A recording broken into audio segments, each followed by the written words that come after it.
أشرف الأنبياء والمرسلين وخاتم النبيين وقائد الغر المحجلين الوفد المتقبلين محمد وعلى آله وصحبه ومن تبعهم بإحسان ودعا بدعوتهم إلى يوم الدين.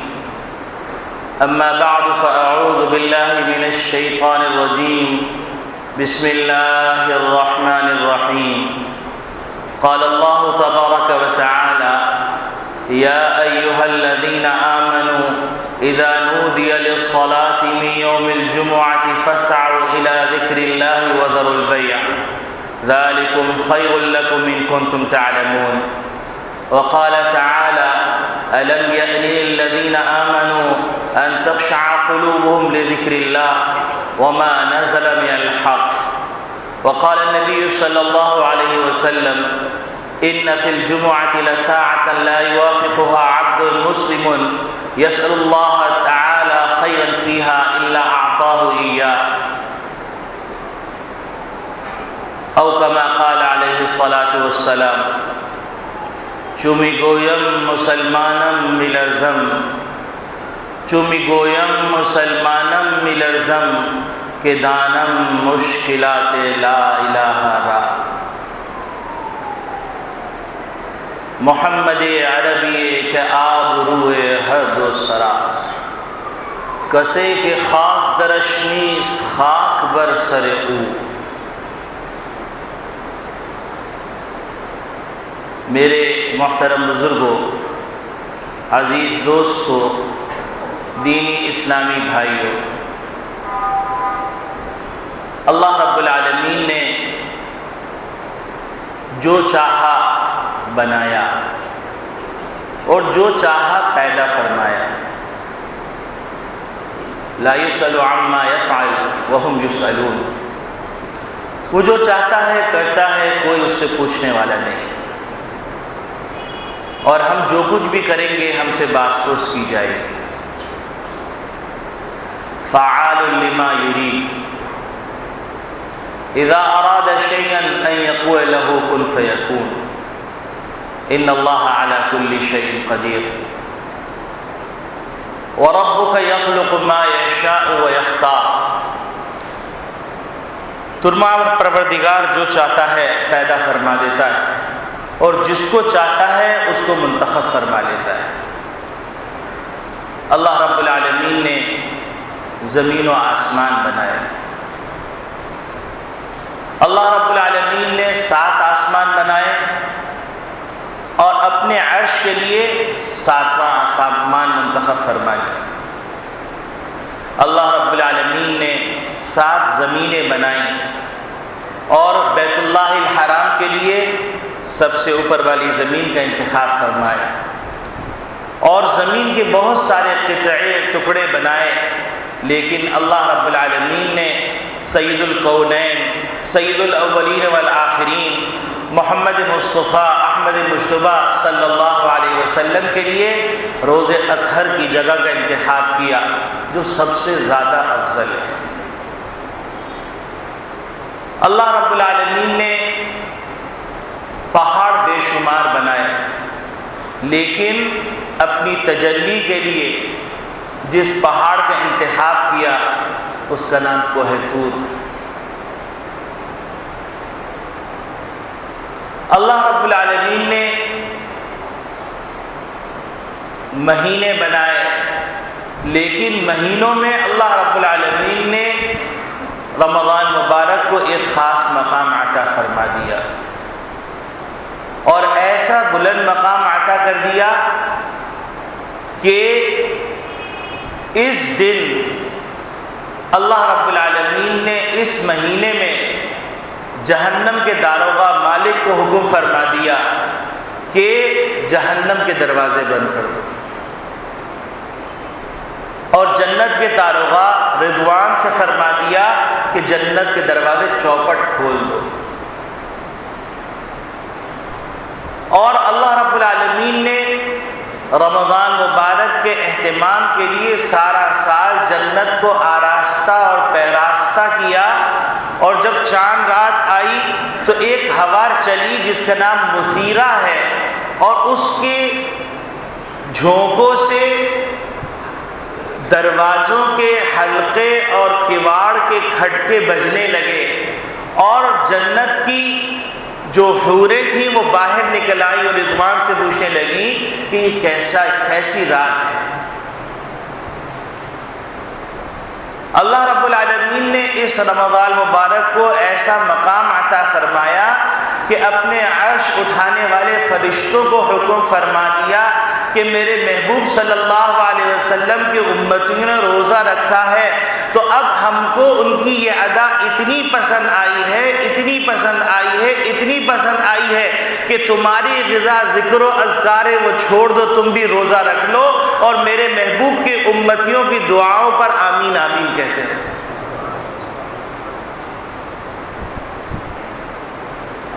اللہ رب العالمین نے جبریل امین کو حکم فرمایا کہ زمین پہ جائیے اور سرکش شیاطین کو قید کر کے گلوں میں توقیں ڈال کے پاؤں میں بیڑیاں ڈال کے جہنم جو سمندر کی تہوں کے اندر ہے اس کے اندر لے جا کے قید کر دیں۔ اللہ رب العالمین نے رمضان المبارک کو ایسا بلند مقام عطا فرمایا کہ محمد نبی صلی اللہ علیہ وسلم دعا فرما رہے ہیں، اللہم بارک لنا فی رجب و شعبان وبلغنا رمضان، اے پروردگار عالم ہمارے لیے رمضان مبارک میں برکتیں عطا فرما دیجئے، رحمتیں عطا فرما دیجئے، اور کہ ہم رجب کا مہینہ بھی پالیں، شعبان کا مہینہ بھی پالیں، اور اتنی درازی عمر فرما دیجئے کہ رمضان مبارک کی برکتوں سے ہم میں سے کوئی محروم نہ رہے۔ اور بن مانگے اللہ رب العالمین نے ہم کو عطا فرما دیا۔ اللہ رب العالمین نے رمضان مبارک کو ایک خاص مقام عطا فرمایا تو اللہ رب العالمین نے راتیں بے شمار بنائی، لیکن شب قدر کو ایک خاص مقام عطا فرما دیا۔ یہ اللہ کا انتخاب ہے۔ وَرَبُّكَ يَخْلُقُ مَا يَشَاءُ وَيَخْتَارُ، جو چاہتے ہیں پیدا کرتے ہیں، جس چیز کو چاہتے ہیں منتخب فرما لیتے ہیں۔ تو میرے عزیز دوستو بھائیو، اللہ رب العالمین نے ہم کو رمضان مبارک عطا فرما دیا۔ پھر اللہ رب العالمین نے 7 ایام بنائے، اور ان 7 ایام میں اللہ رب العالمین نے جمعے کو ایک خاص مقام عطا فرما دیا اور اس کا نام سید الایام مقرر کر دیا۔ اور اللہ رب العالمین نے یہ جمعہ مسلمانوں کو جو دیا تھا، اس کی اہمیت جب تک مسلمانوں کے دلوں میں تھی تو اس کی شانی اور تھی۔ جیسا کہ آج الحمدللہ مسجدوں کا حال ہے کہ جمعۃ الوداع کی امید سے آج مسجدیں بھری ہوئی۔ محمد نبی صلی اللہ علیہ وسلم کے زمانے میں جمعے کی یہی شان ہوا کرتی تھی۔ آپ صلی اللہ علیہ وسلم اپنی جیتی جاگتی زبان میں صحابہ اکرام رضوان اللہ اجمعین کی طرف رخ کر کے خطاب فرماتے، یا ایھا الذین آمنوا، یا ایھا الناس کہہ کر ان کو ان کا بھولا ہوا سبق یاد دلاتے تھے۔ جمعہ مسلمانوں کا اجتماع تھا، اور جمعہ مسلمانوں کا اجتماع ہے، اور جمعہ قیامت تک مسلمانوں کا اجتماع رہے گا۔ لیکن یہ جمعہ ایک ولولہ انگیز اجتماع تھا، ایک روح پرور اجتماع تھا، یہ اسلامی تعلیمات سے بھرپور اجتماع تھا، نورانیت اور ربانیت کی تعلیمات سے بھرپور اجتماع تھا۔ لیکن مرور زمانہ کے ساتھ ساتھ جیسے ہر چیز کی روح نکلتی چلی گئی، ایسے ہی جمعے کی بھی روح نکلتی چلی گئی۔ رہ گئی رسم اذاں روح بلالی نہ رہی، رہ گئی رسم اذاں روح بلالی نہ رہی، کہ حضرت بلال حبشی جب اذان دے رہے ہیں تو مدینے کی گلیاں امڑ آئیں کہ محمد نبی صلی اللہ علیہ وسلم کے زمانے کی اذان دی جا رہی ہے۔ اور بلال حبشی جب اذان دیتے ہوئے اشہد ان محمد رسول اللہ پہ پہنچتے ہیں تو روز اطہر کی طرف جب ان کی نگاہ جاتی ہے تو محمد نبی صلی اللہ علیہ وسلم آج زمین پر نظر نہیں آتے ہیں، زمین کے اوپر نظر نہیں آتے، تو ان کی چیخ نکل جاتی ہے، بے ہوش ہو کے گر جاتے ہیں، اور ہر عورت اپنے گھروں سے، اپنے دہلیز سے باہر نکل آتی ہے اور کہتی ہے محمد نبی صلی اللہ علیہ وسلم کا زمانہ یاد آ گیا۔ تو شاعر حسرت سے کہہ رہا ہے رہ گئی رسم ازاں روح بلالی نہ رہی، فلسفہ رہ گیا تلقین غزالی نہ رہی۔ تو میرے عزیز دوستو بھائیوں، یہ مسلمانوں کا اجتماع ہے، اور جس دن مسلمانوں نے اپنے اس اجتماع کو اپنا اجتماع سمجھ لیا اور جمعے کا پیغام اپنی زندگی کا حصہ بنا دیا، قسم خدا کی سارے افتراقات ختم ہو جائیں گے، سارے اختلافات ختم ہو جائیں گے۔ آپ ذرا تصور کیجئے، جمعے کے اندر جامعیت کا تصور، جامعیت کا پیغام ہے کہ ہر شخص قبلہ روح ہو کے کھڑا ہوتا ہے اور ایک صف میں کھڑے ہو کر یہ تصویر پیش کرتا ہے کہ ایک صف میں کھڑے ہو گئے محمود و ایاز، نہ کوئی بندہ رہا نہ کوئی بندے نواز۔ یہ طبقاتی نظام کے کلیجے کے اوپر ایک ایسا وار پڑتا ہے کہ جس کے نتیجے میں ہر شخص ایک ہی صف میں نظر آتا ہے۔ تو جب سب مسلمانوں کا رخ اللہ کی طرف ہو جائے گا، جیسے کہ جمعے میں ظاہری شکل میں ہو جاتا ہے، تو اسی طریقے سے جب مسلمانوں کا رخ باطنی شکل کے اندر اللہ کی طرف ہو جائے گا تو پھر کوئی اختلاف نہیں رہے گا۔ آپ اندازہ فرمائیے، بیت اللہ الحرام میں حج کے زمانے میں 40 لاکھ سے 50 لاکھ حاجی ہوتا ہے، لیکن ہر ایک کا رخ ایک سمت پہ ہوتا ہے، ایک طرف چکر لگاتا ہے۔ تو آپ دیکھیے ہزاروں نہیں لاکھوں آدمی بیک وقت طواف کر رہے ہوتے ہیں، کوئی اختلاف نہیں ہوتا۔ وہاں پر کالا بھی ہوتا ہے، گورا بھی ہوتا ہے، امیر بھی ہوتا ہے، غریب بھی ہوتا ہے، مختلف قوموں اور نسلوں سے تعلق رکھنے والے بھی ہوتے ہیں، ایک دوسرے کے دشمن بھی ہوتے ہیں، ایک دوسرے کے محبوب بھی ہوتے ہیں، جنات بھی ہوتے ہیں، فرشتے بھی ہوتے ہیں، انسان بھی ہوتے ہیں، چرند بھی ہوتے ہیں، دیگر مخلوقات ہوتی ہیں کہ اللہ رب العالمین کی مخلوقات اتنی ہیں کہ اس کو شمار نہیں کر سکتے، لیکن سب کا رخ ایک ہی ہوتا ہے، ظاہری شکل میں بھی باطنی شکل میں بھی۔ ہر ایک کے دل میں یہی ہوتا ہے کہ میرا پروردگار مجھ سے راضی ہو جائے۔ تو اس کا نتیجہ کیا ہوتا ہے کہ دنیا حیران رہ جاتی ہے، پروٹوکول کے سارے قوانین بنانے والے شزدر رہ جاتے ہیں کہ اتنا بڑا اجتماع، ایک ہی لباس میں ملبوس، ایک ہی صدا لگایا ہوا، لبیک اللہم لبیک لبیک لا شریک لک لبیک ان الحمد والنعمت لک والملک لا شریک لک، اور اللہ کی طرف سے منادی کہہ رہا ہوتا ہے، محمد نبی کی زبانی نے اس بات کی گواہی دے دی، ما من مسلم یلبی الا لبى من عن يمينه وشماله من حجر او شجر او مدر حتى تنقطع به الارض ها هنا وها هنا، کہ جب کوئی تلبیہ پڑھ رہا ہوتا ہے تو اللہ رب العالمین کی رحمت کو جوش آتا ہے، اس کے چاروں طرف جتنے چرند پرند پتھر حجر شجر جتنے ہوتے ہیں، جتنے ذرات ہوتے ہیں، جتنی مخلوقات ہوتی ہیں، وہ بھی تلبیہ پڑھ کے جھومنے لگتی ہیں، اور یہ سلسلہ منتہائے ارض تک پھیل جاتا ہے، اور یہ صدا وَلَكِنْ لَا تَفْقَهُونَ تَسْبِيحَهُمْ، تم اس صدا کو سن نہیں سکتے۔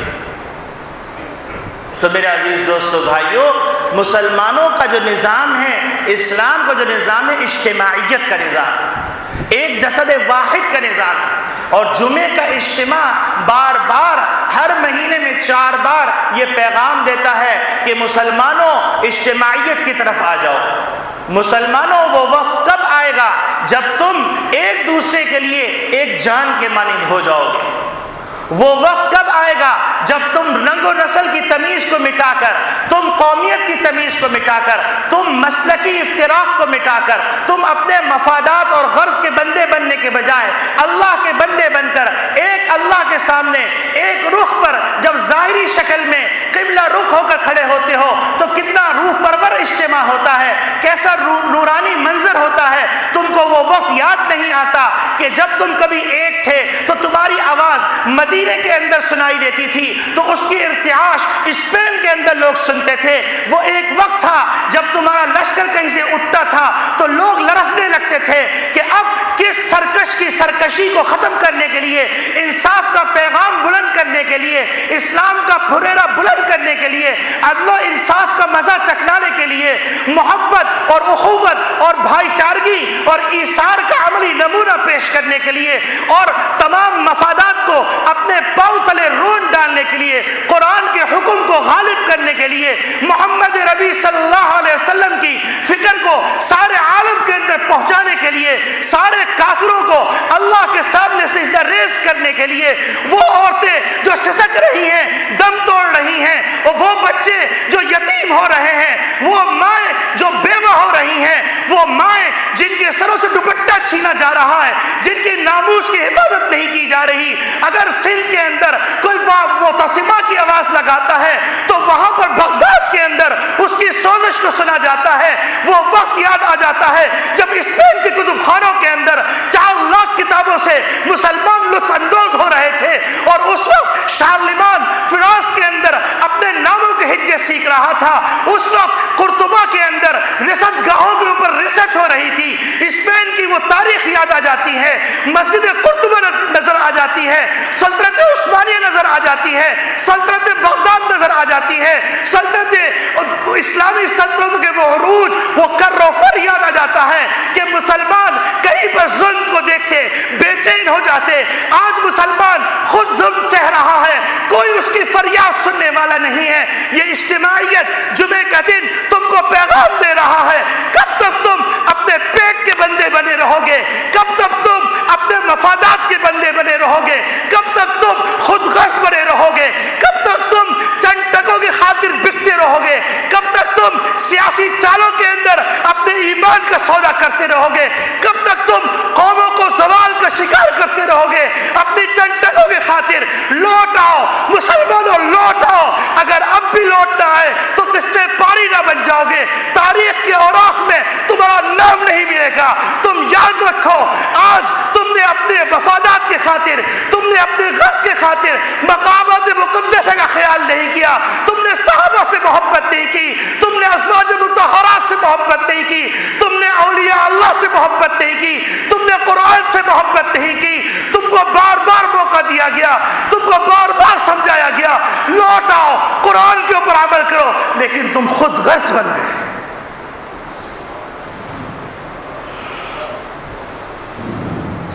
اور ہر شخص یہ سوچتا رہا کہ میری باری نہیں، اس کی باری ہے، میرا کاروبار تو چل رہا ہے، میں تو زندگی گزار رہا ہوں، اگر میرے برابر میں کوئی بیوہ روتی ہے تو رونے دو، میرے برابر میں کوئی یتیم ہوتا ہے تو ہونے دو، کسی کا گھر اجڑتا ہے تو اجڑنے دو، کسی کا نشیمن تباہ ہوتا ہے تو ہونے دو۔ اگر میرے گھر کی زینت میں ایک غریب کی جگی آل ہو رہی ہے تو اس جگی کو اڑانے کے لیے میں تیار ہوں، لیکن وہ وقت بھول گئے جب ہم لوگوں کے سروں پر دوپٹہ رکھتے تھے، شفقت کا ہاتھ رکھتے تھے، ہم ایک جسد واحد کی طرح تھے، ہر چیز ایک رسم بن گئی، قرآن رسم، تراویح رسم، جمعہ رسم، شب قدر رسم، دعا رسم، خیرات رسم، اللہ سے کچھ مانگنا ہی نہیں اور اللہ سے کچھ لینا ہی نہیں، دنیا میں ہی سب کچھ لینا ہے، دنیا والوں سے ہی سب کچھ لینا ہے، اللہ کے سامنے اللہ کی عزت، اللہ کی نگاہ میں عزت، اس کی کوئی پرواہ نہیں، دیکھی جائے گی۔ بڑے جری ہو گئے، اللہ نے قرآن میں کہا فما اصبرہم علی النار، تم آگ پہ کتنا صبر کر سکتے ہو، کیسے صبر کرو گے؟ تعجب کا صیغہ ہے، بڑے تعجب کی بات ہے، یہ آگ پر بڑا صبر کر لیں گے؟ یہاں دنیا کی پھانس برداشت نہیں کر سکتے، سر کا درد برداشت نہیں کر سکتے، اپنے بیٹے کی تکلیف برداشت نہیں کرتے۔ کل حشر کے میدان میں جب انبیاء علیہ السلام لرز رہے ہوں گے، نفسی نفسی پکار رہے ہوں گے، اور اللہ کے عرش کے اٹھانے والے فرشتے وہ تھرا رہے ہوں گے، بڑے جری ہو گئے۔ اللہ رب العالمین تعجب سے پوچھ رہے ہیں الم یأن للذین آمنوا ان تخشع قلوبهم لذکر اللہ، کیا اب بھی وقت نہیں آیا اہل ایمان کے لیے، اب بھی وقت نہیں آیا اہل ایمان کے لیے کہ ان کے دل میں گداز پیدا، نرمی پیدا، اللہ کی شرم و حیا پیدا؟ کوئی نہیں دیکھ رہا، اللہ تو دیکھ رہا ہے۔ اللہ کیا تمہارے بھیدوں سے واقف نہیں؟ رات کی تاریکی میں گناہ کرو، اللہ دیکھ رہا ہے۔ غار کے اندر چھپ کے گناہ کرو، اللہ دیکھ رہا ہے۔ جتنی مکاریوں کے جال بن لو، اللہ دیکھ رہا ہے۔ جتنی ملمہ سازی کر لو، اللہ دیکھ رہا ہے۔ جتنا پیسہ خرچ کر لو، اللہ دیکھ رہا ہے۔ ایک ایک ٹکے کا جواب دینا پڑے گا۔ مسلم شریف کی روایت ہے لا تزل قدم عبد، بندے کا قدم اٹھ نہیں سکے گا، اللہ کے دربار میں ایک قدم آگے بڑھ نہیں سکے گا جب تک کہ 5 سوالوں کا جواب نہیں دے گا۔ عن شبابہ، جوانی کہاں گزار کے آئے، جوانی کہاں گزار کے آئے،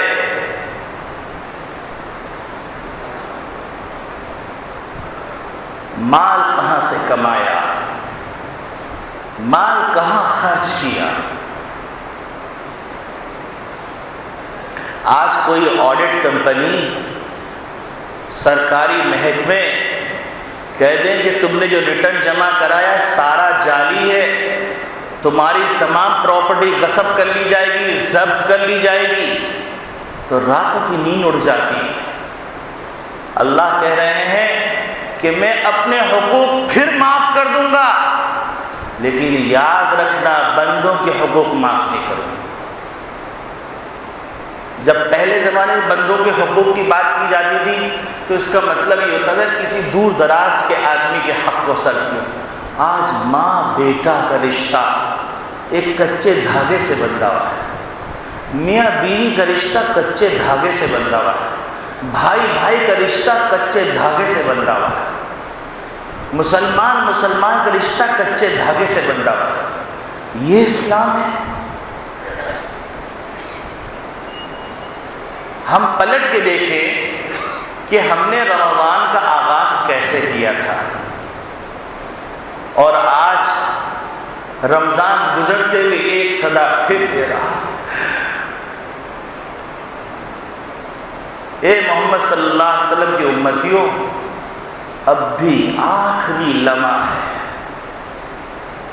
لوٹ آؤ، لوٹ آؤ، اس رب کریم کی طرف لوٹ آؤ جو بہت نوازنے والا ہے، اس پروردگار کی طرف لوٹ آؤ کہ 70 سال کا بوڑھا 70 سال تک یا صنم پکارتا رہا، اور پکارتے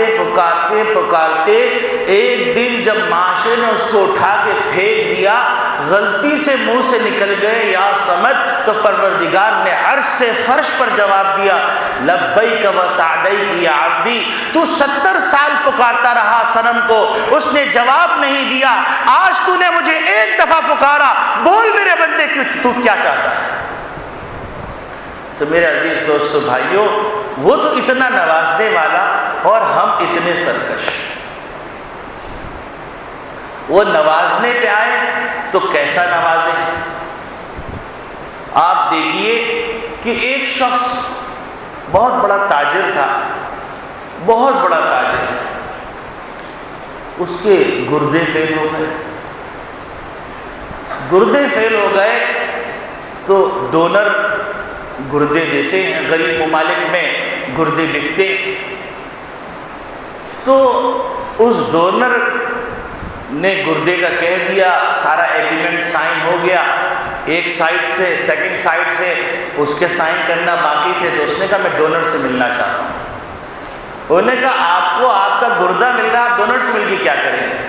کہنے لگے نہیں میں ملنا چاہتا ہوں۔ بہت اصرار کیا، بہت منع کیا، اصرار کرنے پہ بتایا گیا کہ فلاں ملک کے اندر ڈونر ہے۔ وہ ملنے گیا تو کیا دیکھتا ہے 18 سال کی 19 سال کی لڑکی۔ اس نے پوچھا کہ بیٹا تو کیوں جو ہے اپنا گردہ دے رہی؟ تو اس نے کہا یا عم انی مسکینہ، اے چچا جان میں غریب ہوں اور میرے پاس کچھ نہیں۔ اس کی چیخ نکل گئی، اس نے کہا میں 55 سال کا ہو گیا، یہ تو ابھی کھلتی ہوئی کلی ہے۔ اس نے کہا میں یہ پیسے لے کے آیا تھا گردہ خریدنے کے لیے، یہ لو میں نے تجھے اللہ کے لیے دیے۔ واپس آتا ہے، ایکس رے کرواتا ہے تو ڈاکٹر حیران کہ کیا کر کے آیا؟ کہنے لگا کہ میں نے اللہ سے معاہدہ کر لیا، اللہ سے میں نے تجارت کر لی۔ کہنے لگے قسم خدا کی تم نے ایسی پروفیٹیبل تجارت کی ہے، تیرے دونوں گردے صحیح ہو۔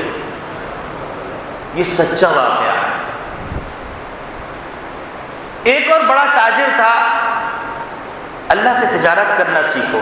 یہ رمضان مبارک جو ہے اللہ سے تجارت کا زمانہ ہے۔ ایک اور تاجر تھا بہت بڑا، اس کے شواہد موجود ہیں، یہ صرف رسمی قصے نہیں۔ اس کے ہارٹ کا مسئلہ تھا، تاجر ہوتا ہے انگلینڈ کے اندر، انہوں نے کہا کہ آپ کا آپریشن ہوگا، اوپن ہارٹ سرجری ہوگی۔ تو تاجر نے کہا کہ میں گھر چلا جاؤں، جا کر تمام معاملات اپنے درست کر لوں، واپس آؤں گا، واپس آ کر میں پھر آپریشن کروا لوں گا۔ گھر آیا، تمام چیزیں سیٹ کی، سیٹ کرنے کے بعد وہ وہاں پہنچتا ہے گوشت لینے کے لیے۔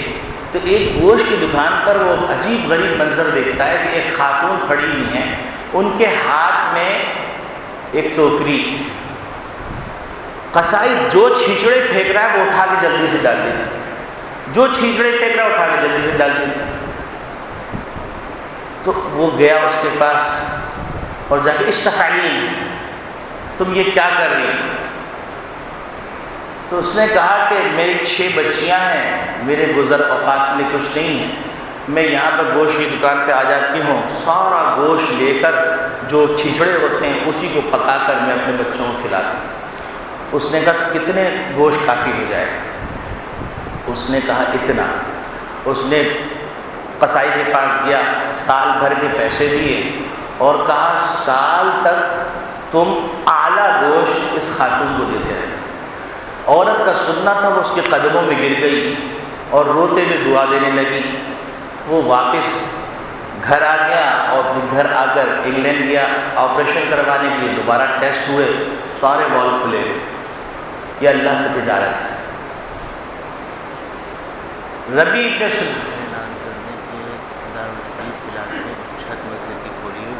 دارالحدیث اور جامعہ کی درسگاہیں کھول دی گئی ہیں، مسجد کی چھتیں بھی کھلی ہوئی ہیں۔ جو احباب راستوں میں کھڑے ہوئے ہیں ان سے درخواست ہے کہ وہ درسگاہوں میں تشریف لے جائیں یا پھر وہ مسجد کی چھت پر تشریف لے جائیں۔ ایک اور اللہ کا بندہ تھا، اس کا نام تھا ربیع ابن سلیمان۔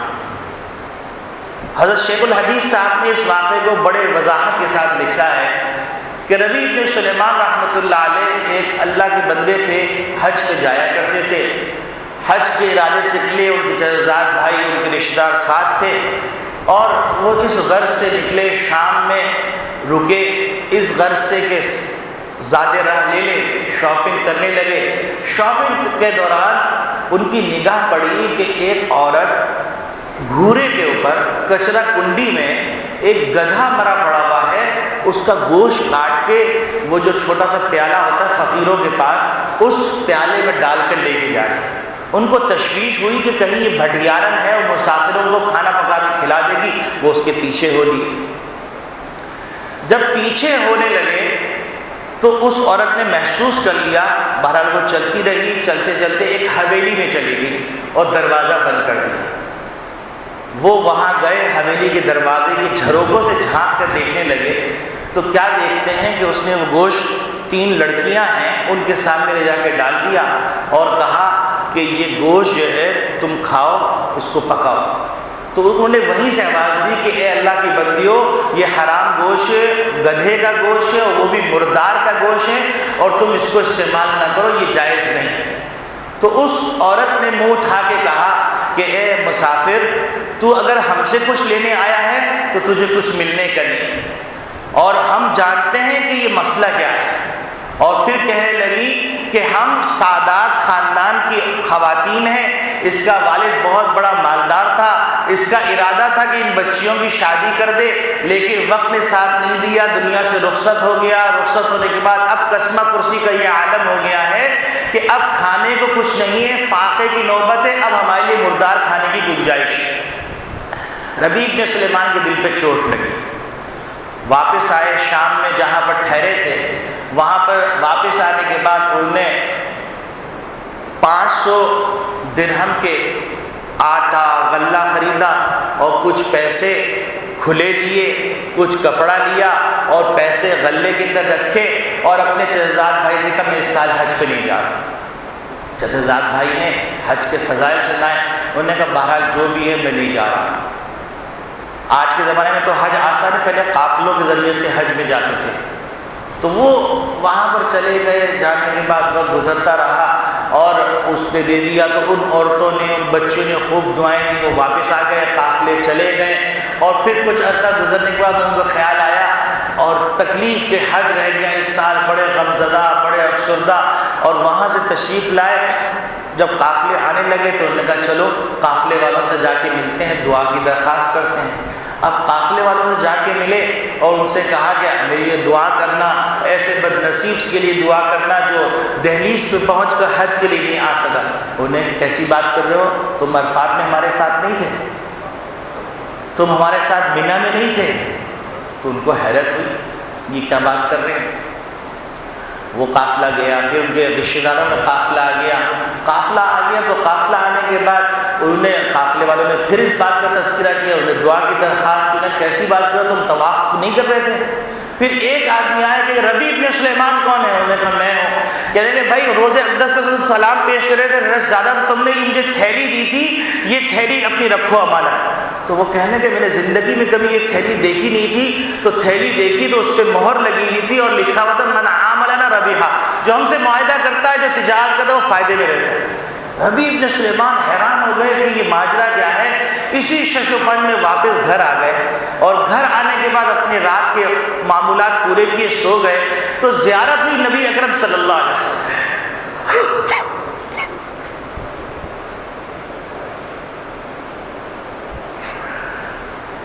نبی اکرم صلی اللہ علیہ وسلم نے فرمایا اے ربیع، ہم تم کو کتنے گواہ پیش کریں، تمہیں پھر یقین نہیں آتا؟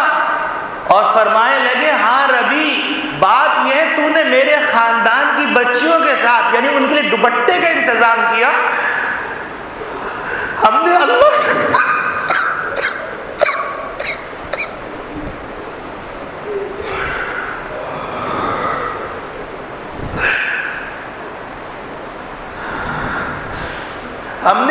سے درخواست کی، اللہ رب العالمین نے ہماری درخواست سنی اور ایک فرشتہ تیری شکل میں پیدا کیا ہے اور قیامت تک وہ تیری طرف سے حج کرتا رہے گا۔ اور نبی کریم صلی اللہ علیہ وسلم نے فرمایا من عامل الربیع، جو ہم سے تجارت کرتے ہیں فائدہ ہی اٹھاتے ہیں۔ مسلمانوں اللہ سے تجارت کر لو، اللہ کے رسول سے تجارت کر لو، تمہاری تجارت میں نقصان ہوتا ہے تم غم زدہ ہو جاتے ہو۔ اللہ نے بازار لگا دیا، کم سے کم اس باندی سے سبق سیکھ لو جو ہارون رشید کے پیچھے مورچھل جل رہی تھی۔ ہارون رشید نے اعلان کیا کہ آج جو جس پہ ہاتھ رکھے گا میں بہت خوش ہوں، یہ اس کا ہوا۔ ہیرے جواہرات زمرد یاقوت پھیلا دیے، ساری چیزیں پھیلی، ہر ایک نے ہر چیز پر ہاتھ رکھ لیا۔ وقت گزرتا باندھی کھڑی رہی، مورچھا جلتی رہی۔ ربیع ابن سلیمان نے ہارون رشید نے فرمایا کہ اللہ کے نبی تو کسی چیز پہ ہاتھ نہیں رکھتی؟ تو اس نے کہا کہ امیر المومنین یہ اعلان میں آپ کے منہ سے سننا چاہتی ہوں۔ انہوں نے کہا ہاں سچ کہہ رہا ہوں، آج جو جس پہ ہاتھ رکھے گا اس نے چپکے سے ہارون رشید کی شانے پہ ہاتھ رکھا۔ یہ کیا؟ کہنے لگے امیر المومنین آپ جس کے ہو گئے یہ سب کچھ اسی کا۔ تو اللہ کے بندو اللہ کو اپنا بنا لو۔ اللہ تو روزانہ کہہ رہا ہے ہم مائل بکرم ہیں، کوئی سائل ہی نہیں۔ ہم مائل بکرم ہیں، کوئی سائل ہی نہیں۔ راہ کسی دکھلائیں تو راہ رو منزل ہی نہیں، کوئی منزل ہی دیکھنا نہیں چاہتا۔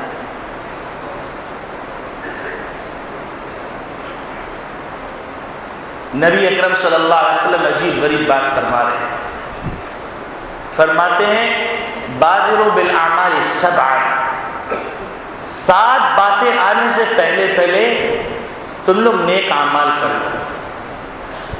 اور پھر فرمانے لگے هل تنتظرون الا فقرا منسیا، کیا تم نیک اعمال نہیں کر رہے ہو، اس وقت کا انتظار کرو جب تم ایسے فقیر بن جاؤ کہ جس دن لوگ تم کو فراموش کر دیں؟ اس فقر و فاقہ کا انتظار کر رہے ہو کہ اتنے فقر و فاقہ میں مبتلا ہو جاؤ کہ تمہیں اپنا ہوش نہ رہے، اپنی اولاد کا ہوش نہ رہے۔ ایک اللہ والے کہنے لگے ناروے ایک آدمی پرانے وقتوں میں 80 سے پہلے کی بات ہے کہ 2 کروڑ روپے لے کے ناروے گیا، اور وہاں پر جانے کے بعد اس نے انویسٹمنٹ کرنے کے بجائے وہاں کی عیاشی بدماشی میں لگنے کے نتیجے میں وہ بزرگ فرماتے ہیں کہ میرا گزر ہوا تو ایک آدمی کو دیکھا ہاتھ اٹھایا بھیک مانگ رہا ہے اور سرین کے بدل بل پہ رگڑ رگڑ کے آگے بڑھ رہا ہے۔ تو ایک آدمی نے کہا تم جانتے ہو مولانا صاحب یہ کون ہے؟ انہوں نے کہا نہیں میں نہیں جانتا۔ کہیں گے یہ وہ عبرت ناک واقعہ ہے کہ پاکستان سے یہ 2 کروڑ روپے لے کے آیا تھا، لیکن دنیا کی عیاشیوں میں رنگ رنگیلیوں میں لگ کر یہ بھول گیا۔ آج نوبت آ گئی، 2 کروڑ بھی گئے، بیوی بچے بھی گئے، سب کچھ گیا، فاقوں کی نوبت آ گئی۔ تو نبی کریم صلی اللہ علیہ وسلم فرما رہے هل تنتظرون الا فقرا منسیا، کیا تم اللہ نے تمہیں رمضان کا موقع دے دیا، اللہ نے پہلا عشرہ دے دیا، اللہ نے دوسرا عشرہ دے دیا، اللہ نے تیسرا عشرہ دے دیا، اللہ نے طاق راتیں دے دی، اللہ نے بہت سو کو اعتکاف کا موقع دے دیا، اللہ نے بہت سو کو تراویحوں کی توفیق دے دی، اللہ نے بہت سو کو روزوں کی توفیق دے دی، اللہ نے بہت سو کو تلاوت کی توفیق دے دی، اللہ نے بہت سو کو خیرات کی توفیق دے دی، لیکن اپنے احتساب کا موقع اب بھی نہیں آیا۔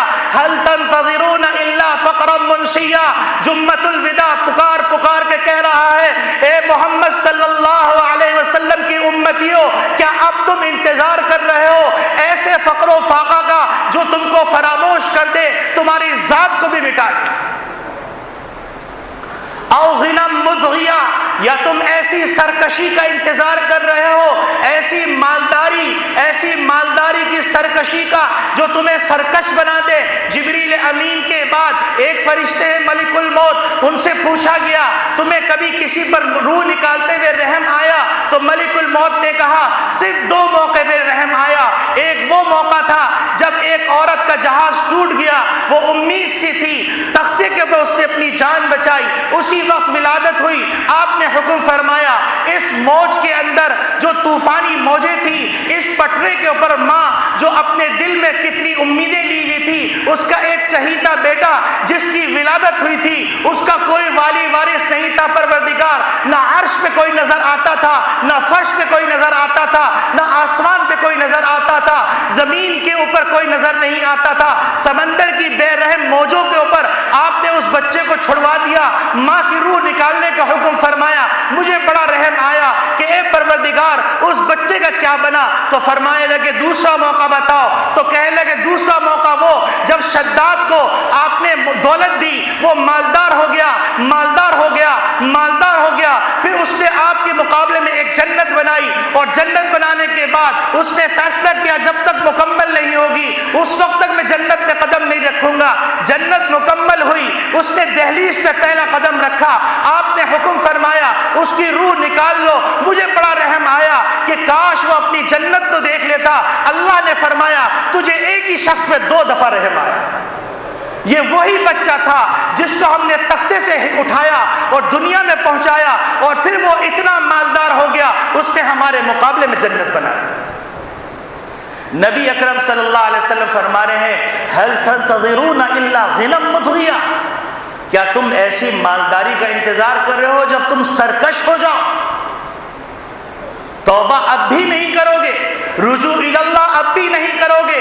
دنیا میں جوتے پڑ رہے ہیں, لاشوں کے ڈھیر لگ گئے ہیں, خون کی ہولیاں کھیلی جا رہی ہیں. اپنی ماں بہنوں کو, اسلامی رشتے والی ماں بہنوں کی آہو بکا تمہیں نظر نہیں آتی. ایک طرف تم منظر دیکھتے ہو CNN پہ, BBC پہ شام کی عورتوں کا, ایک طرف منظر دیکھتے ہو افغانستان کی عورتوں کا, ایک طرف منظر دیکھتے ہو مصر کی عورتوں کا, ایک طرف منظر دیکھتے ہو کشمیر کی عورتوں کا, ایک طرف منظر دیکھتے ہو تم بغداد کی عورتوں کا, ایک طرف منظر دیکھتے ہو ایسے ایسے مناظر کہ آسمان اور چرخے بری کانپ اٹھ رہا ہے, زمین تھر تھرا اٹھ رہی ہے. اسی لمحے تم قرآن سنتے ہو, اسی لمحے جا کر تم زی ٹی وی کھولتے ہو, اسٹار پلس کھولتے ہو, ننگی عورتوں کو تھرکتے ہوئے دیکھتے ہو. اللہ کا خوف نہیں آتا. قرآن اسی کمرے میں رکھا ہوتا ہے, تمہاری بہنیں اسی کمرے میں بیٹھی ہوتی ہیں, تمہیں کیا ہو گیا؟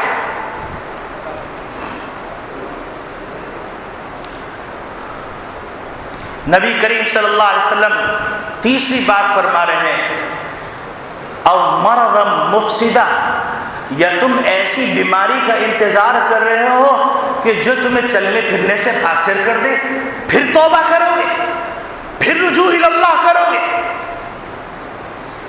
او موتا مجہزہ, یا تم موت کا انتظار کر رہے ہو جو اچانک آ جائے. او حرما مسندا, یہ ایسے بڑھاپے کا انتظار کرو جو سٹھیا ڈالے تم کو کہ بچے بھی تمہیں ایدھی سینٹر میں جمع کروا کے آ جائیں. اب دجال, یا تم دجال کا انتظار کر رہے ہو. فشر غائب ينتظر, یہ اندیکھی چیزوں میں سب سے ہیبت ناک چیز حضرت آدم علیہ السلام سے لے کر حضرت محمد مصطفیٰ صلی اللہ علیہ وسلم میں سے ہر ایک نبی نے اس کی شر سے پناہ مانگی. اب الساعہ, یا تم قیامت کا انتظار کر رہے ہو. فالساعة ادہا وامر, یہ قیامت بڑی ہولناک چیز. یوم تذہل کل مرضعة عما ارضعت وتضع كل ذات حمل حملها وترى الناس سكارى وما هم بسكارى, کہ وہ دن تو ایسا ہولناک دن ہے کہ دودھ پلانے والی مائیں اپنے بچوں کو پٹخ دیں گی, حاملہ عورتوں کے حمل ساقط ہو جائیں گے. لوگوں کو تم دیکھو گے جیسے نشے کی حالت میں ہیں. وما هم بسكارى, انہیں کوئی نشہ نہیں بلکہ اللہ کے عذاب کے خوف سے لرز رہے ہیں. کیا تمہیں وہ وقت یاد نہیں جب سونامی آیا؟ اگر تم نے نہیں دیکھا تو نیٹ پہ جا کے سونامی ڈالو, دیکھو ننگی دھڑنگی عورتیں, عیاشی میں مبتلا عورتیں, وہ تمام عورتیں کس طرح بھاگ رہی تھی. وہ تمام مرد جو نشے کے عالم میں دھت تھے وہ کس طرح بھاگ رہے تھے. اللہ کے حکم سے صرف ایک پانی کی لہر تو آئی تھی, اس نے علاقوں کے علاقوں کو تہو بالا کر دیا. کیا تمہیں اسلام آباد کی وہ بلڈنگ یاد نہیں آتی جہاں پر زنا کا اڈا قائم تھا, پوری بلڈنگ زمین بوس ہو گئی؟ کیا تمہیں زلزلہ یاد نہیں آتا؟ کیا تمہیں باغ کے مناظر یاد نہیں آتے؟ کیا تمہیں مظفر آباد کے مناظر یاد نہیں آتے؟ کیا تمہیں دریا کنہار کے وہ واقعہ یاد نہیں آتا جس واقعے میں ایک لاش کو دفن کیا جا رہا ہے, وہ لاش کو زمین اٹھا کے پھینک دیتی ہے, اس لاش کو پانی میں پھینکا جاتا ہے, پانی اٹھا کے باہر پھینک دیتا ہے. پوچھا گیا یہ کون بد نصیب ہے؟ بتایا گیا یہ وہ بد نصیب ہے جس نے اپنی بیٹی سے شادی کی تھی. کب آنکھیں کھلیں گی؟ کس دن کا انتظار کر رہے ہو؟ کب توبہ کرو گے؟ کیا دریا کنہار کی وہ لہر تمہیں یاد نہیں کہ جب لوگوں نے یتیموں کا, بیواؤں کا مال جمع کیا, اپنے عہدے اور منصب کی بنیاد پر انہیں بڑے بڑے گوداموں میں ڈال دیا. دریا کنہار کو اللہ نے حکم دیا ان کو رسوا کر دو. موٹے موٹے پیٹ لے کر, دولت کے انبار لے کر غریبوں کی دولت اپنے مفادات میں استعمال کرتے ہیں. آیا, دریائے کنر اٹھنا شروع ہوا اور لوگ پریشان ہو گئے کیونکہ ان کے گودام وہیں تھے. انہوں نے بڑے بڑے مشینیں لا کر دریائے کنہار کو جاری کرنے کی کوشش کی. دریائے کنہار اللہ کے حکم سے رکا تھا, پانی بڑھتا چلا گیا, بڑھتا چلا گیا. نوبت یہاں آئی کہ دریائے کنہار نے ایک جھپیٹا مارا. وہ تمام گودام جس میں غریبوں کے, زلزلہ زدگان کے لوگوں کے غلہ, کپڑے, راشن, چیزیں محفوظ تھی, چھپا کے رکھی تھی کہ بڑے داموں میں بیچیں گے, وہ دروازے ٹوٹے اور ان کی عزت اور ناموس کو بٹا لگ گیا. دنیا نے دیکھا. کیا وہ منظر آج بھی یاد نہیں تم کو؟ کتنی قومی دولت لوٹو گے, کتنے غریبوں کا خون کرو گے, کتنے اللہ والوں کا خون کرو گے, کتنے اللہ کی معصیت کرو گے. اگر آج کا جمعۃ الوداع ہماری تمہاری زندگی بدل نہ سکا, پھر ہمارا تمہارا اللہ حافظ. خدا کے واسطے جو اللہ کی طرف سے موقع ملا ہوا ہے اس کو غنیمت جانو. اللہ سے میری تمہاری کسی کی رشتہ داری نہیں.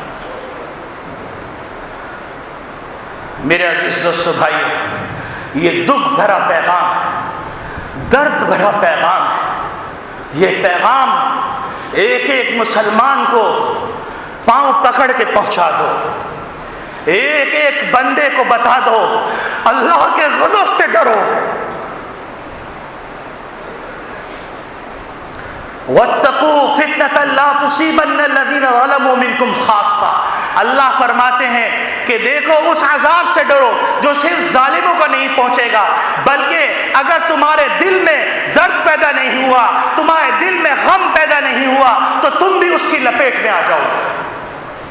تو خدا کے واسطے یہ جو میں چلا رہا ہوں, یہ علماء چلا رہے ہیں, مجھے اپنی بیوی بچوں سے پیار ہے, مجھے اپنے بہن بھائیوں سے پیار ہے, مجھے اپنے ماں باپ سے پیار ہے, مجھے آپ لوگوں سے پیار ہے, کیونکہ ہم نے ایک ساتھ وقت گزارا ہے.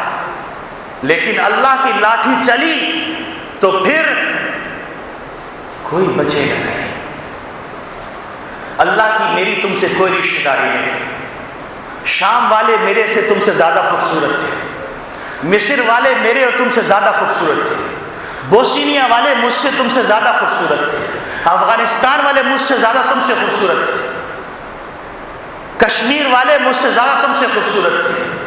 اللہ نے جو سکون کی روٹی دی ہوئی ہے نا, سکون سے آج ہم یہاں بیٹھے ہوئے ہیں نا, اس پہ اللہ کا شکر ادا کرو.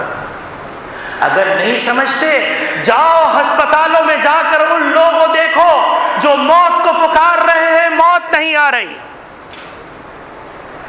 جاؤ ان لوگوں کو دیکھو جو بڑے کر و فر سے رہتے تھے لیکن شراب کے نشے میں دھت تھے. ایک ڈاکٹر سنانے لگا کہ موت کے نزع کی کیفیت طاری ہوئی. بار بار میں اس کے پاس گیا, میں نے جا کے کہا کلمہ پڑھ لو, لا الہ الا اللہ محمد رسول اللہ. وہ کہنے لگے ڈاکٹر میں سمجھ رہا ہوں تم کیا کہہ رہے ہو, لیکن یہ کلمہ منہ سے نکلتا ہے. ایک شخص کو دیکھا صبح اٹھ کر وہ اپنے ترازو کو توڑ رہا ہے. اس سے پوچھا کیا ہو گیا بابو, کیوں توڑ رہے ہو؟ کہنے لگے بھیا میں کیا بتلاؤں, میں نے رات میں اپنے پڑوسی کو دیکھا, وہ پڑوسی موت کے منہ میں تھا اور کلمہ پڑھنا چاہتا تھا لیکن کلمہ نکلتا نہیں تھا. میں نے اس سے پوچھا کیوں نہیں پڑھ پا رہے, تو کہنے لگا میں جو ترازو میں ڈنڈی مارتا تھا وہ اس کی سیخ میرے یہاں پھنسی. مسلمانوں کتنی ڈنڈی مارو گے؟ کیا پاکستانیوں کے لیے دنیا میں یہ متعارف نہیں کر دیا گیا پہلی شپمنٹ اچھی باقی کچرا؟ تم سے زیادہ صلاحیت والے کوئی ہیں, تم سے زیادہ وسائل والے کوئی ہیں, تم سے زیادہ جینیس کوئی ہیں؟ دنیا کے اندر افرادی قوت جب چاہیے تو اس وقت 65% نوجوان تمہارے پاس, لیکن اللہ سے غافل ہو گئے. کیا اہم گزرگاہیں تمہارے پاس نہیں؟ جغرافیائی اعتبار سے تمہاری اہمیت نہیں؟ کیا فوجی اعتبار سے تمہاری اہمیت نہیں؟ سوچو ذرا سا, ہم کہاں چلے گئے؟ اور یہ ڈاکٹر ایک واقعہ سنانے لگے, کہنے لگے ایک آدمی 10 دن سے کوما میں تھا اور مجھے محسوس ہوا کہ اب نزع کی کیفیت شروع ہو رہی ہے.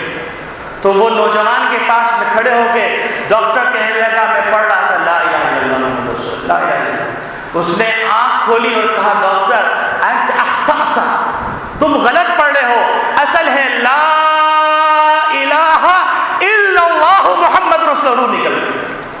10 دن سے کوما میں تھا، ایک اللہ والا کوما میں ہے، برابر میں ایک صاحب بیٹھ کے حدیث پڑھ رہے ہیں، تو وہ حدیث پڑھنے انہوں نے وہاں سے آنکھ کھولی اور فرمایا من حدثنا فلان عن فلان عن فلان، پوری سند بیان کی اور فرمایا من قال النبی صلی اللہ علیہ وسلم من قال لا الہ الا اللہ، اتنا کا روح نکل گئی۔ تو بزرگان دین فرماتے ہیں ساری زندگی جنت کی تیاری کرتا رہا اور منہ کے ذریعے سے اس نے لا الہ الا اللہ کہا اور روح نکلنے کے بعد عمل سے جنت میں داخل ہو گیا۔ دنیا کو بتا گیا کہ دنیا میں جنت کی تیاری کرو گے تو عمل سے تم دنیا میں دیکھ لو گے جنت کا مزہ۔ میرے عزیز دوستو بھائیو، ہاتھ جوڑ کے کہہ رہا اپنے اوپر رحم کھائیے، اور آپ کو اندازہ نہیں ہے کتنا بڑا سیلاب تیار کھڑا ہوا ہے عریانی فحاشی بے غیرتی کا، آپ کی گودوں سے آپ کے بچوں بچیوں کو چھیننے کا، کہ آپ کے گود میں سپولے پروان چڑھیں گے، آپ کے گود میں زانی پروان چڑھیں گے، اللہ نہ کرے آپ کی گود میں شرابی پروان چڑھیں گے، آپ کی گود میں قومی دولت لوٹنے والے پروان چڑھیں گے، آپ اپنی اولاد کو دیکھنے کے لیے ترستے رہ جائیں گے، قاتلین پروان چڑھیں گے۔ اگر اپنی بیٹیوں کی صحیح پرورش نہیں کر پائے، اپنی اولاد کی صحیح پرورش نہیں کر پائے اور دنیا کے 99 پھیر میں پڑھتے رہے، لیپ ٹاپ بھی لا کے دے دیا، کمپیوٹر بھی لا کے دے دیا، تمام چینل بھی لا کے دے دیے، مجھے بتلاؤ تم نے اپنی اولاد کی تربیت کے لیے کیا وقت نکالا، کیا انتظام کیا؟ کل اللہ کے دربار میں جب وہ کہیں گے ربنا انا اطعنا سادتنا وکبراءنا فاضلونا السبیل، اے پروردگار عالم ہم نے اپنے بڑوں کی مانی، بڑوں نے کہا فلاں ڈگری حاصل کرو، ہم نے حاصل کر لی، بڑوں نے ہم کو ننگا لباس پہنایا ہم نے پہن لیا، بڑوں نے ہم کو کلب میں پہنچایا ہم چلے گئے، بڑے ہم کو رقص و سرور کی محفلوں میں لے کے گئے ہم چلے گئے، انہوں نے ہم کو کلبوں میں جوائن کروایا ہم چلے گئے، ہم ننگے تھے، ان کے شرم و حیا کی آنکھ کے آنسو نہیں بہے، بڑوں نے کہا کہ ایسی ایسی محفلوں میں جاؤ جن محفلوں میں تمہارا کلیبر پتہ چلے، تمہیں اسٹیٹس پتہ چلے، ہم چلے گئے ربنا انا اطعنا سادتنا وکبراءنا فاضلونا السبیل، پروردگار انہوں نے ہم کو گمراہ کیا، فآتہم ضعفا من العذاب، ان کو دوہرا عذاب دیجیے۔ اس وقت کیا کرو؟